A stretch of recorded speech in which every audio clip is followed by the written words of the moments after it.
So we're back in the Europa League, dropped down to Europa League very, very deservedly after a 3-2 defeat to RB Leipzig. Don't look at the context, don't look at the context, don't look at the scoreline. It was an awful performance, and every week in, week out, we have been putting those, performances in the first half, that awful performance in the first half, then trying to get back. Why are we doing that? Why are we doing that? Because always we had to come to the post-match press conferences and tell that we went at it in the first half, we were awful, we were sloppy in the first half, then you had to show some character in the second half. That's not going to happen every time. It's not Southampton or it's not Everton in the Premier League. They are going to be inconsistent, but these teams in Europe has some quality and they are semi-finalists and finalists in our group, and you don't have to concede 2 to 3 goals in the first half, and that's so annoying. So when it was 2-0 or when it was 1-0 at the second minute, everything was over. The tempo, the intensity of Leipzig was something different. Now that's Ole in the nutshell, because he can have that wins against bigger teams, against Manchester City, against Spurs, against Chelsea, everyone can beat them multiple times, but when it's most important, he loses it, and the players even doesn't do it for him. As a fan, you could say, or I could say, that I want Ole to stay in, I want Pochettino to come in, I want Massimiliano Allegri to come in, Nagelsmann to come in. I can say, until and unless that board won't react on what is going to happen, what is going to be long term, is Ole, or what is the perfect time to sack a manager or to back him with whatever he asks for, nothing will happen. So we'll be talking about what all things should be going in.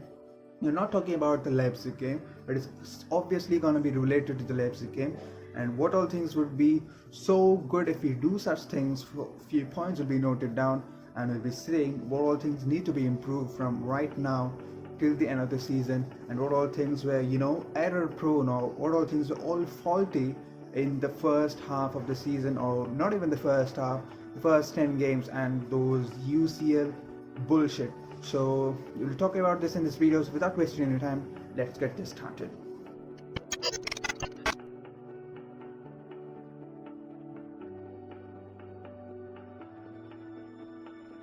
Could say on the pitch, and it's like, if Bruno Fernandes has an off day, or Marcus Rashford has an off day, you could say that Bruno Fernandes and Rashford are the ones that's been carrying the team whole very forward in this United era, in this Ole Gunnar Solskjaer's era, you can say. So all you need to do is, okay, if Bruno Fernandes has an off day, if you are a defender, if you have been attacked, your centre backs has been attacked, and your left back is a bit more vulnerable, if you could say Brandon Williams or Alex Telles in defending, or WANBISSAKA in defending. So when these times are gonna come up, then crosses are coming past Alex Telles. You as a defender, if I'm Maguire, if I'm Victor Lindelof, I would say, okay, you know what? Bruno Fernandes is having a bad game. He's struggling to get his feet going. I'll be responsible. I'll give my 100%. I'll give my 200%. That I won't let those goals in, and I'll be responsible for the back line. I will be responsible for the balls that have been coming in inside, and you make sure that create your chances, get back to your form, get back to this vision, and try to score goals. This is my responsibility. So that has to be one of those team things that's gonna happen. Now Harry Maguire is a captain of Manchester United. Now when at these times you need to take responsibilities, that you are stiff enough, you don't do mistakes, you communicate with the players, with De Gea, with Lindelof. So that has to be the thing in this Manchester United team, which is completely lacking. If you are Luke Shaw, you need to ask yourself, what's your role in the system? Now he has played in a back 3 against RB Leipzig in the 6th match day of Champions League, and he was drifting forward. Why? Why are you drifting forward? Now we have someone like Alex Telles, who is in a wing back. Now when you're getting in the back 3, when you are a left wing back, you don't have that. Your responsibility is halved to how you are in a left back position. So Alex Telles responsibility is literally half. So he almost have to cover the midfield and attacking sense. All he has to do is come back whenever it's possible to defend, but not every time. So he has that freedom. So Luke Shaw is there, and Wan-Bissaka is actually a wing back, but he still stays a much more safer in the backhand side. So Alex Telles was going forward, so Luke Shaw has to stay back. He was drifting forward. Now what I hate about Luke Shaw is he drifts in, he gets the ball, he drifts in. It looked like something is gonna happen. It's gonna count or whatever it's gonna be. He drifts in and he gives a risky pass to someone his left hand side, whoever it is, Rashford or Alex Telles, and he doesn't make any effort to even run forward so that he can touch and again pass it to Luke Shaw. It looked like risking him straight into the 11, while Toynzebe was always available. So that was so foolish from Ole Gunnar Solskjaer. And this system, you need to ask yourself, if you are Luke Shaw, then what is a role in this system? It's fucked up. Alex Telles won't be sitting in the bench for long time, not for more than 2 games. So he's gonna start. So what are you gonna do in a back 3 system? You're not switching sides. That's gonna fuck you up really. So you need to just sit back. You are a bit slow in pace. You can be easily beaten. All you have to do is stop those crosses. Let's be a bit more honest at this time, because I've been watching United. I started watching this United. One of my favorite players were Wayne Rooney, David De Gea and Paul Pogba. Paul Pogba was one of those fantasy players for me. I just admired him to be one of those quality players, and I was like so lucky to watch him play for United for this red shirt. And now everything has changed. 4 to 5 years done, everything has changed, and he is actually become a disgrace for this football club. He put this club in shatters, and he disrespected the club.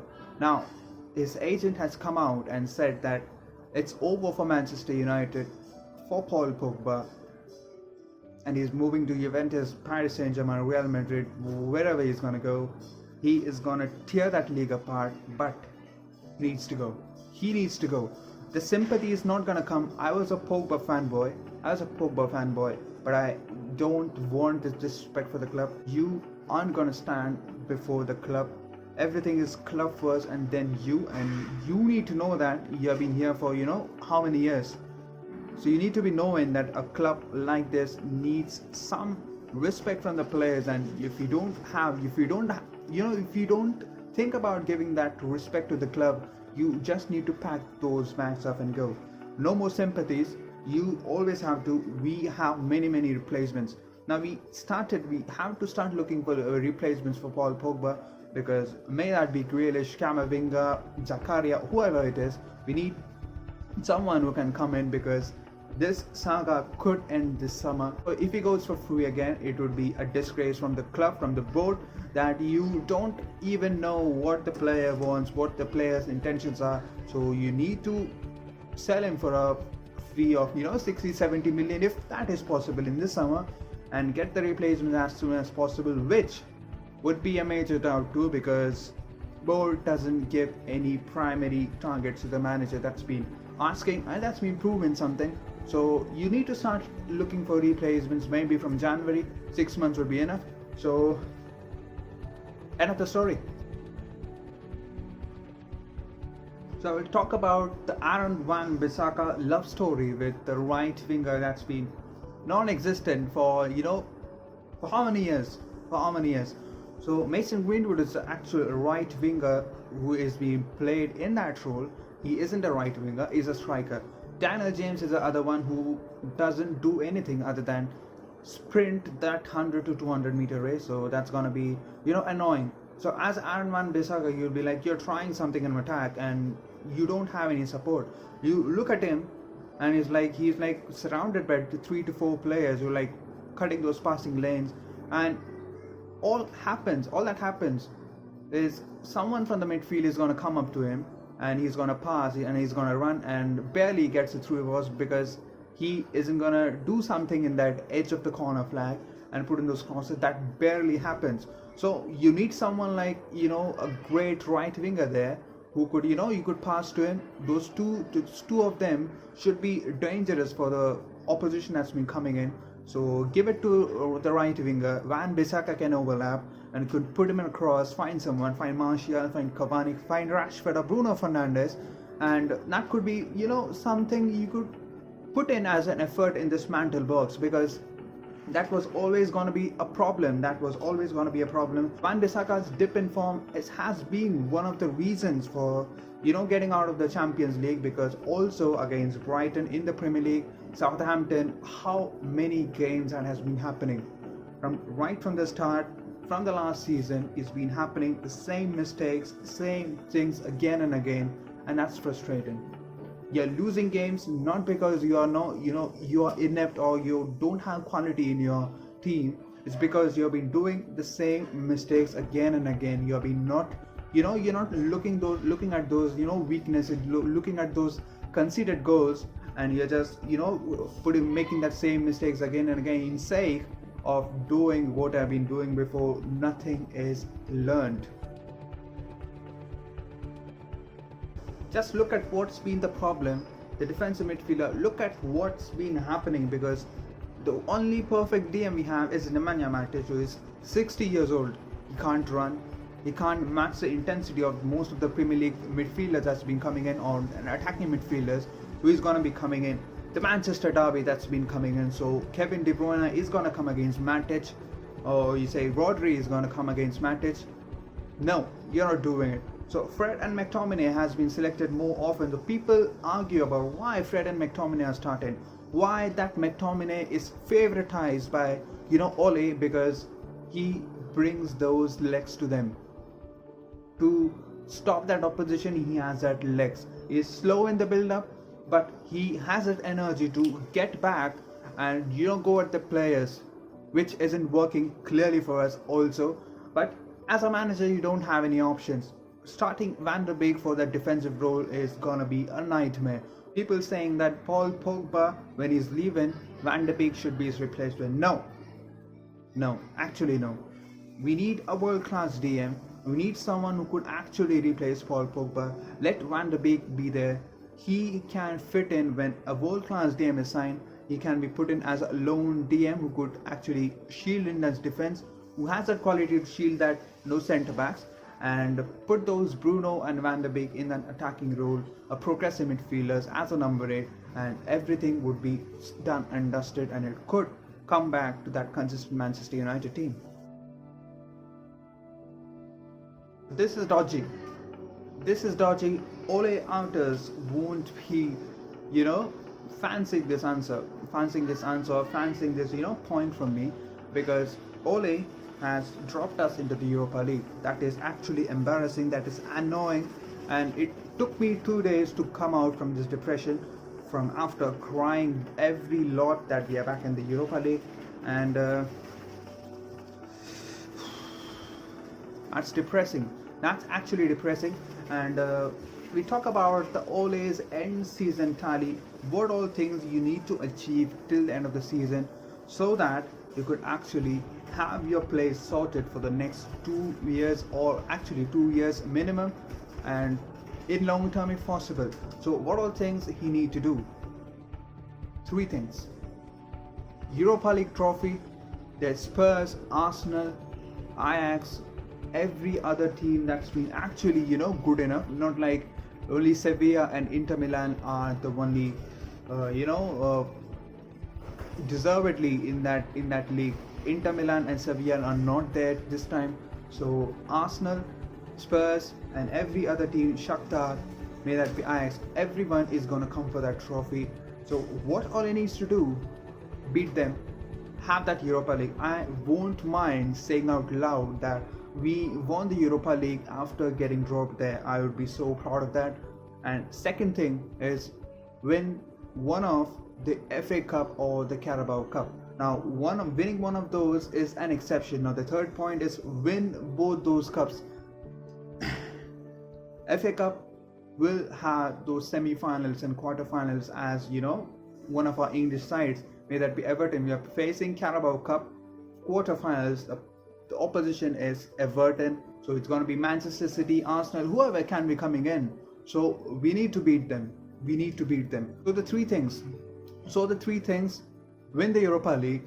Second, win one of those FA Cup or Carabao Cup. If we win both, it's going to be sorted for the next 2 to 3 years for Ole. If he is winning at least one of those cups, he would have everything forgiven if dropping from the Champions League. So he needs to do that.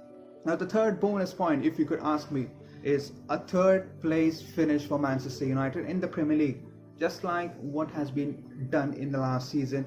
People said that the league was dull last season, so Manchester United actually were lucky to finish it. So if they say this now, it's gonna fuck you over, because all other teams in the top half I would say, top 8 teams are equally, competing for the title, because the gap isn't much more different. So note it down. Europa League, one of those FA Cups or the Carabao Cup, if two, no problem. A third place Premier League finish, and that's gonna sort every Ole outers. They can't open their mouths, they can't be existing, they just have to deactivate Twitter and just go get something in their life, which they aren't doing anyway. So if you like the video, please hit that like button, and if you are yet to subscribe, please hit that subscribe button. So this has been something new for a video. I've been trying to do that. May that be those 2 days of depressing anger, frustration after getting back to the Europa League. So we need to do something, and these all things has to be done. Till the end of the season, everything could be changing. January is coming. Transfer window is going to be open. So everything needs to be sorted as soon as possible. Every game that Ole loses, he is going to be blamed. He's going to be criticized as hell. He's going to be, people are going to talk about the sack that's been coming. Manchester Derby is coming up next. Is one of those best games where you can actually prove yourself that you are good enough in this game. If you are shit, you are going to be shit. Nothing is going to come. You need to have that end tally, that what we spoke about in the video, that Ole's end tally in the season. So that could tell what's going to happen. If not, if he gets a sack, he leaves the team in a much more better position than what's been took over from Jose Mourinho. So that will be a good part, and if he stays, it's gonna be one of the good parts as well. If he goes, we need to be looking back at another managers, and everything is gonna come back from the start, from the base, and that's gonna take time. And the cycle is gonna repeat from the fans, that if another manager is coming in, it's gonna be the same blame or same criticism that new manager will be facing. So we'll be meeting in the next video. Until then, stay home, stay safe, goodbye.